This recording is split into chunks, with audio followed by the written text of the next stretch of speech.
شاہ حسین شاہ حسین شاہ حسین شہنشاہ حسین شاہ حسین شاہ حسین شہنشاہ حسین. حضرات اب یہ جو صلح امام حسن مجتبیٰ ہے نا، یہ خود سے ایک بہت بڑی علامت ہے جہاں پہ پہچانے جائیں گے کہ کون ماننے والے ہیں اور کون ماننے والے نہیں ہیں. امام حسن مجتبیٰ کا سب تب تک ساتھ دیتے رہے جب تک حکومت تھی اور 6 مہینے آپ کا دورہ خلافت رہا، اور اس دوران سب ساتھ تھے. سب کہہ رہے تھے کہ آپ قیام کیجئے، ہم آپ کے ساتھ ہیں. امام نے کہا ٹھیک ہے، جنگ کے لیے چلو معاویہ کے خلاف، کیونکہ میرے بابا کہتے تھے کہ میں اس سے راضی نہیں ہوں. تو اس وقت سب کے سب لوگ آہستہ آہستہ کھنچنے لگے امام علیہ السلام سے، اور جب لوگ دور ہونے لگے تو امام حسن مجتبیٰ علیہ السلام نے متوجہ کرنا شروع کیا، کہا کہ دیکھو تمہارے ایمان کی پختگی یہیں سے معلوم ہوگی. اور وہی امام امیر المومنین نے بھی کہا تھا کہ کوفے والوں تیار ہو جاؤ جنگ کے لیے معاویہ کے خلاف. کہا یا علی بھی تو سردی بہت زیادہ ہے. آپ نے کہا ٹھیک ہے، گرمیوں کا انتظار کرتے ہیں. کوفے والوں تیار ہو جاؤ. کہا یا علی بھی تو گرمیاں بہت زیادہ ہیں. آپ نے کہا سردیوں میں کہتے ہو گرمی کا انتظار کریں، گرمیوں میں کہتے ہو سردیوں کا انتظار کریں. بس معلوم یہ ہوتا ہے کہ تم لوگ جہاد سے جان چرانا چاہتے ہو، نہ سردیوں سے راضی ہو نہ گرمیوں سے راضی ہو. کہا میری زندگی کا سب سے نحس لحظہ تھا اے کوفے والوں جب میری تم سے ملاقات ہوئی. بہت سخت جملہ ہے مولا کا یہ. کہا میری زندگی کا سب سے نحس لحظہ تھا، سب سے منحوس وقت تھا جب میں تم سے ملا اے کوفے والوں، اے کاش میں نے تمہیں نہ دیکھا ہوتا. اور پھر آپ فرماتے ہیں وہ شام کی طرف رک کر کے کہتے ہیں، کہا معاویہ تو ایک اپنا دے دے 10 میرے لے لے. یہ جو کوفے والے ہیں، ایک تیرا میرے 10 سے افضل ہے، کیونکہ وہ تجھ جیسا رہنما ہوتے ہوئے اس کے پیچھے چلتے ہیں، یہ مجھ جیسا پیشوا ہوتے ہوئے میرے پیچھے نہیں چلتے. بات واضح ہو رہی ہے نا لوگوں کے لیے؟ تھوڑا سا میں پیش کروں گا آپ کو تاریخ. یہی مولا کے فضائل یہی مسائل ہیں، اگر تھوڑا سا سنیں گے آپ کو اندازہ ہوگا کہ مولا کتنے مظلوم ہیں. کہا کہ اے معاویہ مجھ جیسا پیشوا ہوتے ہوئے یہ میرے پیچھے چلنے کے لیے تیار ہے. پھر آپ نے کہا کہ کوفے والے تیار ہو جاؤ جنگ کے لیے. کہا یا علی جب وہ شام میں بیٹھا ہوا ہے تو ہم جا کے کیوں چھیڑیں اسے، بیٹھے رہیے. کہا تمہاری مثال شترمرغ جیسی ہے، جب وہ مصیبت کو دیتا ہے تو ریت میں منہ دے لیتا ہے کہ مصیبت نہیں آ رہی، اس کے ریت میں منہ ڈالنے سے مصیبت ٹلتی نہیں ہے. اور بہت سے لوگوں نے لکھا ہے کہ فارسی میں شتر مرغ کہتے ہیں، شتر کہتے ہیں فارسی میں اونٹ کو، مرغ کہتے ہیں مرغ کو. تو کہا کہ جب اونٹ سے کہتے ہیں نا کہ وزن اٹھا تو وہ کہتے ہیں میں مرغ ہوں. مرغ وزن نہیں اٹھا سکتا. کہتے پھر انڈا دے دی تو کہتے ہیں نہیں میں تو شتر ہوں. یعنی ہر طرف سے جان چرانے والا. مولا فرماتے ہیں کہ کوفے والوں تم ہر طرف سے میرے سے جان چراتے ہو، میری خدمت کے لیے تیار نہیں ہو، دین کی نصرت کے لیے تیار ہے. تھوڑے سے طرف جملے ہیں لیکن پیش کرنا چاہ رہا ہوں کہ امام حسن مجتبیٰ نے کیا سامنا کیا. آج جو بہت سے لوگ کہتے ہیں نا کہ نہیں کوفے میں تو شیعہ تھے، وہ افراد کہتے ہیں نا کوفے میں شیعہ تھے. کسی شیعہ کو کوفی شیعہ کہہ کے دیکھیں پھر معلوم ہوگا. حضرات کبھی بھی کوئی یہ نہیں کہا کرتا کسی سے میں آپ کا ماننے والا نہیں ہوں، اور خصوصاً اہل بیت سے. جملے پہ غور کیجیے گا حضرات، تھوڑا سا توجہ دیجیے. کوئی یہ نہیں کہتا اہل بیت علیہ السلام سے میں آپ کا ماننے والا نہیں ہوں. جو ماننے والے نہیں ہیں آج بھی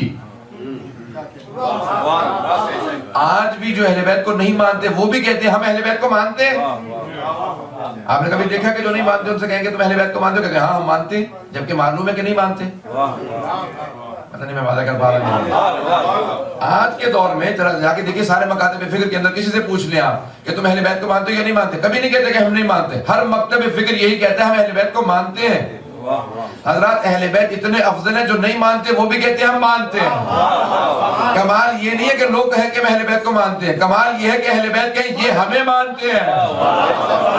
محمد بلندر صلوات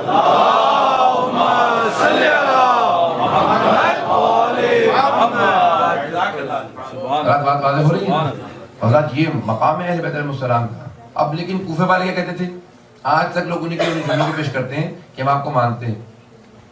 مولا کہہ رہے ہیں تم نہیں مانتے، تم میرے شیعہ نہیں ہو. مولا کے الفاظ کی وجہ سے ہم کہتے ہیں کوفے والوں کو وہ مولا کے ماننے والے نہیں تھے. ایک علامت.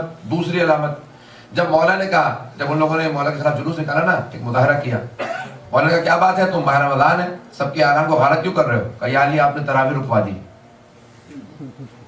تراویح کی نماز آپ نے رکوا دی، جماعت نہیں ہونے دیتے آپ. تو کہا تم تراویح پڑھنا چاہتے ہو پڑھو، آئندہ میں نہیں روکوں گا. لیکن یہ یاد رکھو جو میرا ماننے والا ہوگا وہ تراویح نہیں پڑھے گا. تو اگر کوفے والے مولا کے ماننے والے ہوتے تو چھوڑ دیتے نا. آج تک ہم نہیں پڑھتے کیونکہ مولا نے منع کر دیا. کا پیغمبر اسلام نہیں پڑھتے تھے, جو میرا ماننے والا ہوگا وہ تراویح نہیں پڑھے گا. ہم نہیں پڑھتے, آج تک نہیں پڑھتے. مصحف نمازیں اپنی جگہ پہ, ہمارے مصحف نماز میں جماعت نہیں ہوتی. تو حضرات ایک اور یہ دلیل ہے کہ کوفے والے مولا کے ماننے والے نہیں تھے کیونکہ مولا کے حکم کی تعمیل نہیں کرتے. میں یہاں کے سامنے پیش کر رہا ہوں یہ پوری تمہید اگر واضح کر سکوں کہ کوفے والوں کا کیا دین تھا, کیا مذہب تھا. دوبارہ جب خط لکھا نا امام حسین علیہ السلام کو بھی کوفے والوں نے کہا کہ آ جائیے ہم آپ کے ماننے والے ہیں. آپ نے کہا ماننے والے نہیں ہیں. آپ نے پہلے سفیر بھیجا جناب مسلم کو بنا کے, کہا جاؤ جا کے بیعت لو, اس کے بعد میں آؤں گا.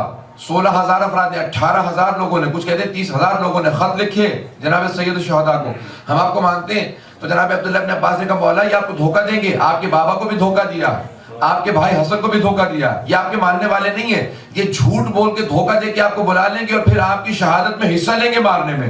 کہا کہ تم مجھے مت بتاؤ, میں جانتا ہوں میں شہادت ہی کے لیے جا رہا ہوں, میں شہادت ہی کے لیے جا رہا ہوں. تو حضرات یہ سارے جملے بتا رہے ہیں ائمہ کے اپنے جملے کہ کوفے والے اہل بیت کے ماننے والے. بات واضح ہو رہی ہے لوگوں کے لیے. اب امام حسن مجتبیٰ کا دور ہے, سب کے سب کہہ رہے ہیں آپ کے ماننے والے. آپ نے کہا اچھا مجھے مانتے ہو تو پھر معاویہ کے خلاف جنگ کرو. سب کہتے تھے جب وہ آپ سے کہہ رہا ہے کہ صلح کر لیجئے تو پھر آپ جنگ کیوں کروا رہے ہیں. پتہ نہیں میں پہنچا پا رہا ہوں. کب وہ جب آپ کو کہہ رہا ہے صلح کر لیجئے تو آپ جنگ کے لیے کیوں تیار ہیں. مولا نے کہا نہیں یہ دھوکہ دے رہا ہے, یہ جھوٹا ہے, دھوکے باز ہے, عیار ہے, مکار ہے. اگر اس کو مہلت ملی یہ دین کو بدل دے گا. لوگوں نے باور نہیں کیا, مخالفت کی. مولا نے فوج تیار کی, آدھی فوج اس طرف چلی گئی, مجھے آدھی فوج رہ گئی تھی.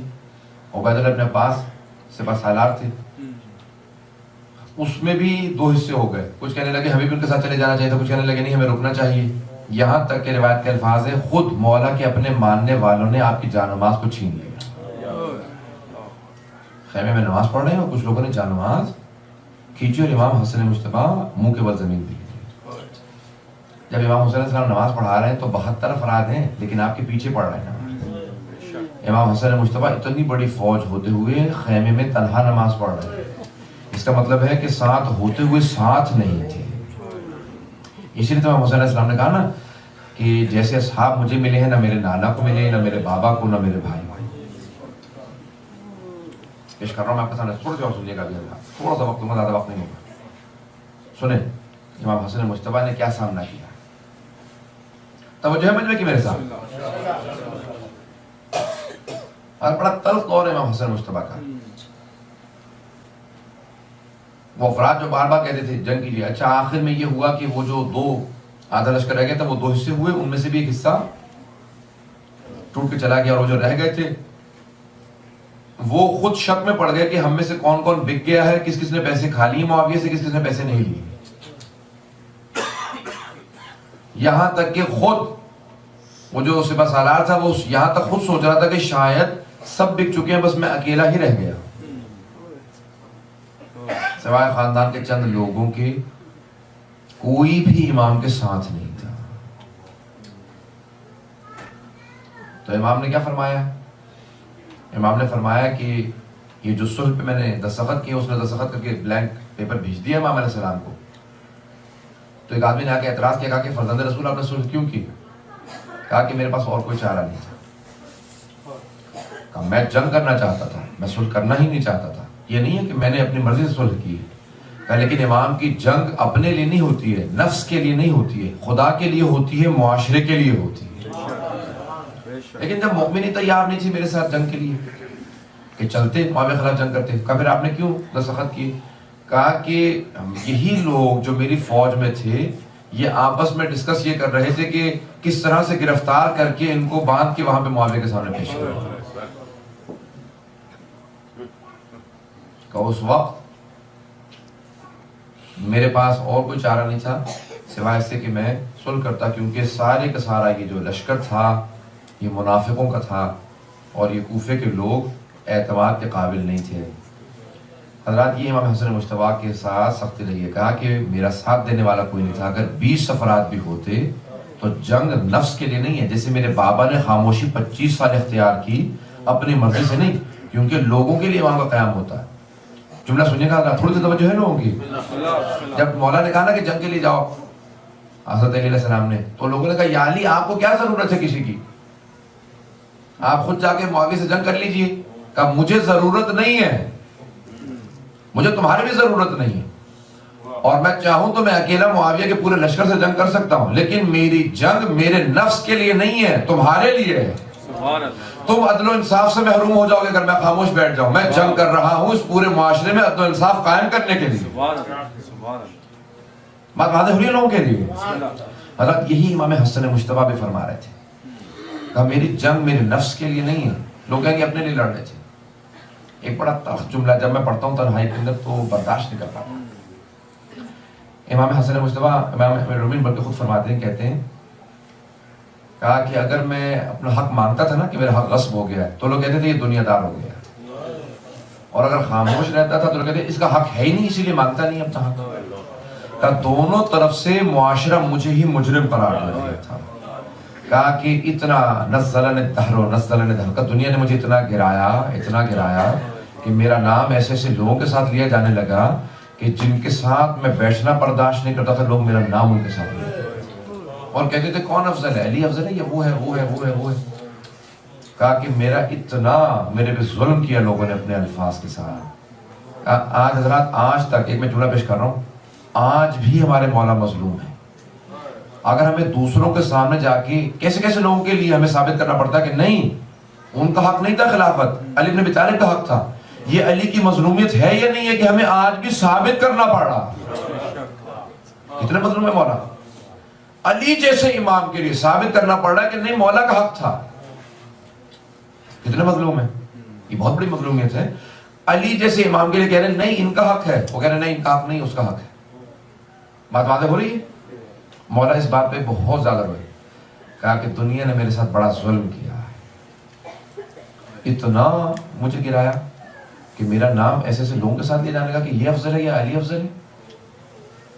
کہا ثم نزل الدہر ثم نزل، کہا کہ لوگ پہلے کہنے لگے علی افضل ہے یا معاویہ، پھر کہا آخر میں کہا معاویہ اور علی، کہا اس کا نام پہلے لینے لگے میرا بعد میں۔ ہم نے غور فرمایا مولا کیا فرما رہے ہیں، یہ مصائب ہیں، یہ مصائب ہے مولا کے۔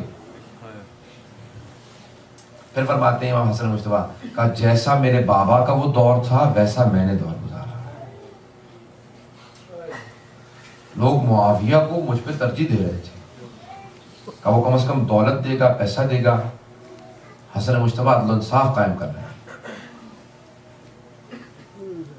آپ نے غور دیکھا، میں نے تلخ ساری باتیں کیا کروں، لیکن میں اگر یہ نہ پیش کروں تو پھر ہمارے نوجوانوں کو واضح نہیں ہوگا کہ کیسے مظلوم ہے امام حسن مجتبیٰ، بہت مظلوم ہے۔